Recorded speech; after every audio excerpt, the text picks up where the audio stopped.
My name is Praveena Kodoth. I work at the Center for Development Studies.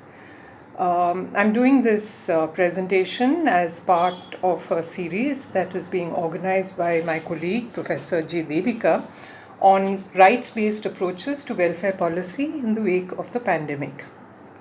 Basically to explore what our experience with the policies that have been put into effect during this time, and to think about what kind of policies would be necessary and perhaps more effective to the challenges of the time. So basically, I'm going to focus on an area of work that I've been involved in, that is migrant labor. And as we all know, migrant labor really has been at the forefront of policy concern, but also humanitarian concern in the wake of the pandemic and particularly the lockdown. So it is in this context that I'm going to be talking, but I'm going to be talking about the experience of Kerala, which is really an outlier in the national context because of the very timely and proactive kind of steps that were taken by the government and by citizens in addressing the kind of problems that migrant labor, but also other vulnerable sections of society faced in the wake of the lockdown. So to begin the talk itself, the government of Kerala's response to the humanitarian crisis set off by the COVID-19 pandemic and the lockdown was marked by a rare degree of concern, especially towards people dependent on daily earnings and migrant labor. But also on view was a governance approach characterized by a form of compassion and care. Now, the problems with such an approach have been captured very vividly, or lucidly, I should say, by Bhanu Pratap Mehta, the political scientist, who says that there's something deeply morally odd in using the language of compassion in relation to the state. What we need from the state is not compassion, it is a minimum sense of justice.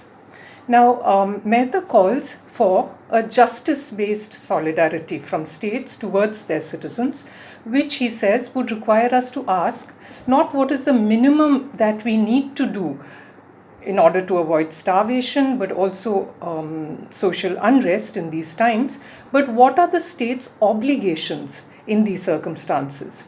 Much as the qualities of compassion and care may appeal to us, as Mehta points out, they presuppose privilege and power. The importance of this point can be seen in some of the public perceptions of government interventions, which brought into sharp relief the persisting failures of citizenship on the margins of society in Kerala. It is estimated that Kerala has upwards of 3 million interstate migrant workers. The government went the extra mile to reach out to these workers in their own languages through call centers and pamphlets to provide monitoring of health. They set up counseling services and even provided recreation facilities in migrant shelters. These interventions were both necessary and appropriate, so I have no quarrel with that. But the government also chose to define its approach to this labor force through a key shift in terminology and started to address them as guest workers. Now, the government laid an emphasis on this. It was a largely symbolic move and intended to signal a caring approach. The term, however, has been used in several parts of the world with reference to immigrant labor programs, and well, it is a polite way of spelling out temporality in residence. In our own context, the term suggests that as a host state, Kerala owes hospitality to these workers. It brings to the fore the need for kindness and generosity, but inevitably steers away from a language of citizenship rights and obligations. Binoy Peter, he's a well-known activist scholar who has worked extensively on interstate labor migrants in Kerala, has been quick to point this out, saying, by calling them guest workers, the government seems to be reminding them to leave after their work is finished, which is discriminatory. They have a right to be here, he says. In a federal polity, the nomenclature that could best define a state's commitment to interstate migrant workers is an open question. But this is not merely an issue of nomenclature alone. As Peter has underlined, migrant workers experience political exclusion in Kerala, and this was the case even before the pandemic. For a glimpse of this political exclusion during the pandemic, we need only to turn to some of the public perceptions of interstate migrant labour that have come up during the crises. In a state like Kerala, where protests by workers are staple fare, protests by migrant workers were communalized. And I don't mean religious communalization, but ethnic and region-based communalization. And these kind of very communal statements were circulated on social media. Messages on WhatsApp seemed intended to stoke fears. A sample of these messages that was cited on Manorama Online read as follows. Migrant labourers from West Bengal, Assam, Bihar and UP could take control over Perambavoor town. This is one of the biggest migrant hubs in central Kerala in Ernakulam district. In less than 10 minutes. They will not allow us to flee. Our situation will become worse than the Pandits who fled the Kashmir Valley. Now, this is the kind of messages that are circulated. So you can see that there is this inherent suspicion and fear of migrant workers. In these circumstances, Peter has cautioned against xenophobia, and very rightly so, observing that some of the assurances given to migrants are creating a negative effect because the locals feel that these workers are being prioritized at a time when everyone is distressed and frustrated due to the lockdown. So resentment is being expressed on social media against migrant workers. But such public hostility underlines the dangerous possibilities inherent in a discourse of care and compassion that fails to affirm what Mehta has called justice-based solidarity and appeals instead to sentiment.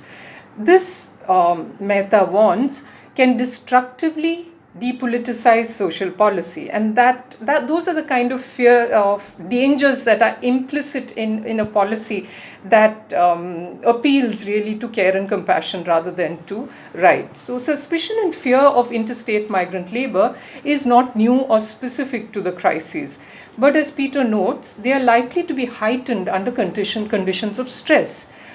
It is important to recognize that they fear pre-existing tensions, that they refer to pre-existing tensions in Kerala society.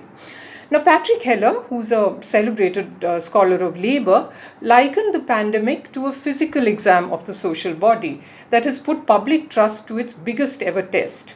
Admittedly, public trust has defined the Kerala state's ability to elicit compliance.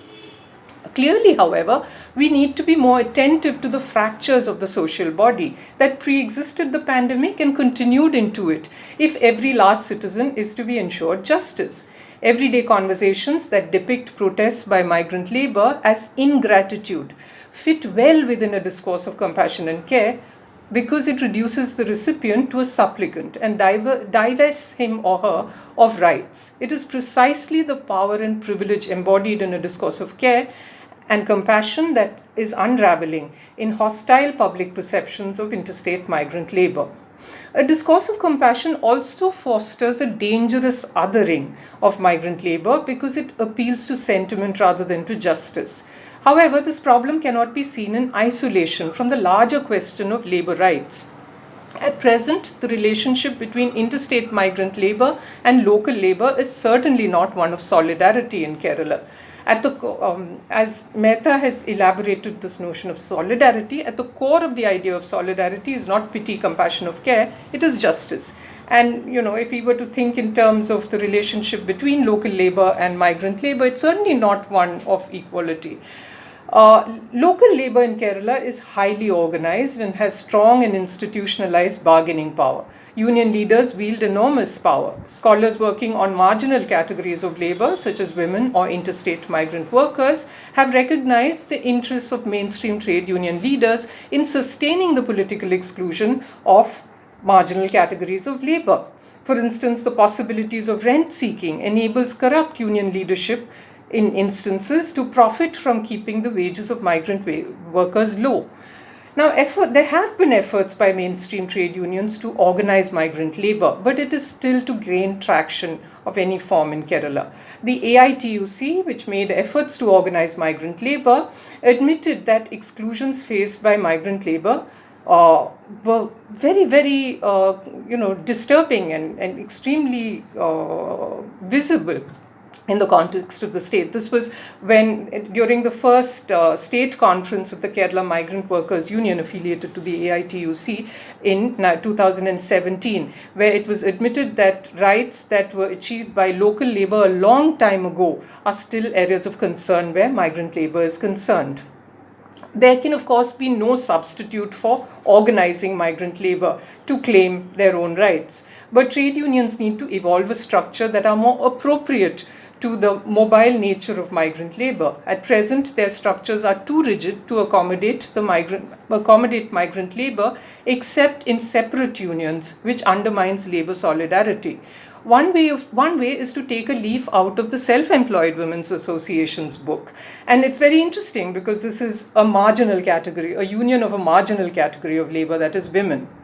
And have now SEVA, workers affiliated to SEVA basically have membership in an umbrella organization, irrespective of their place of work or occupation of the worker. Another is to think in terms of portability of membership from place to place and even occupation to occupation, given the nature of the times where necessary skill sets are subject to rapid change. Therefore, you may be a member of a mainstream trade union in your source state, but then if you migrate, you can then take that membership to the destination and become a full member at the destination. Is it possible to think really in these terms? Because these are really the challenges of the times. Now, I will now make a few comments about expatriate labor, because this is also a very, very important issue in Kerala.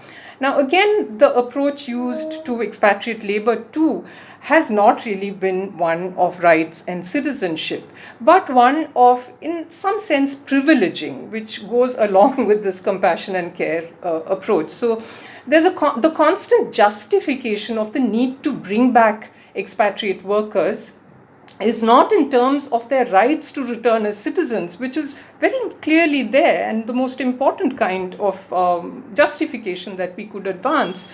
But the justification is made with reference to what the state owes to them because of their economic contribution. This becomes a discourse of merit and privileging, and it has two kinds of dangerous implications with reference to two different segments of labor. First, it has implications for those segments of expatriate workers who may not be seen as worthy of such celebration and gratitude, such as, for instance, migrant women domestic workers, who are extremely marginal, who rarely become visible, and whose rights have certainly not been protected by the state. In fact, the state has moved to restrict their mobility, which is really, restricting a right as a citizen of women workers to access employment. So very much a part of full citizenship, but that has been restricted in the name of protecting them. So it is protecting workers vis-a-vis protecting the rights of workers that we see over here. So many of these women, in the context of the restrictions that have been imposed of them, many of these women defy state regulation and have gone to the Middle East through irregular channels. And they find themselves in difficulty now. They are not able to pay the very steep charges, flight charges to come back. So what is to become of them? Are we as a state not going to really address their rights to return? And how would a discourse of merit really resonate on the rights of these workers? Now, the second implication is with respect to domestic labor. When we start privileging expatriate labor for their economic contributions and say that, what we are is Kerala, today we owe so much to this workforce. I mean, of course we do, but that's not the basis of their rights, right? So the second implication is that the celebration of meritorious expatriate labor entails granting to them, at least symbolically, a position of power and privilege that suggests that the contributions of domestic labor are somehow inferior and that they must be rewarded less.